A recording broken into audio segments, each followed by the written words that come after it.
सर्वांना श्री स्वामी समर्थ. तर आज नवीन वर्ष होतं म्हणून छान अशी सकाळी-सकाळी देवपूजा केली आणि ती तर दररोज झालीच पाहिजे. पण आज एक नवीन वर्ष आणि नवीन सुरुवात, जी म्हणजे आजपासून आपले जे काही डेलीचे व्लॉग आहे शॉर्ट्समध्ये ते आपल्या इन्स्टा पेजला सुद्धा येत जातील आणि यूट्यूबला तर दररोज रात्री 9:30ला येतात.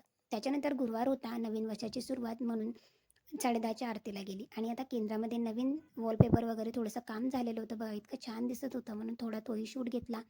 10:30च्या आरतीला आज पूर्ण केंद्र पूर्ण भरलेलं होतं, कारण भरपूर गर्दी होती. प्रत्येकाला वाटतं का माझं नवीन वर्ष हे स्वामींच्या म्हणजे महाराजांच्या चरणाशी जाऊन किंवा आशीर्वादाने जर झालं ना, तर सर्वांचं जीवनही सुखमय जाईल आणि तुम्हालासुद्धा तुमचं नवीन वर्ष खूप छान, आरोग्यदायी, भरभराटीचं आणि प्रत्येकाच्या इच्छा स्वामी महाराज या नवीन वर्षामध्ये पूर्ण करोत. घरी आले आणि लगेचच मला इथे मूग जे काही मी मोड आलेले होते त्यांची भाजी करायची होती. लगेच जिरं मोहरीची फोडणी दिली, कांदा, लसूण, टोमॅटो टाकून दिलं, मीठ टाकलं.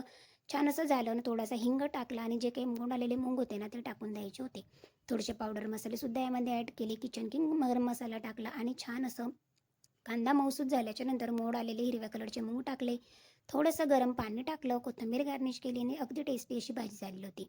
आज गोड म्हणून थोडासा शिरासुद्धा बनवलेला होता. याचा जो काही फुल ब्लॉग आहे किंवा आज मी गुरुवार होता, नवीन वर्षामध्ये कोणकोणत्या नवीन सेवा केलेल्या याचा जो फुल ब्लॉग आहे तो उद्या आपल्या यूट्यूब चॅनलवर येईल. सो नक्की बघा. थँक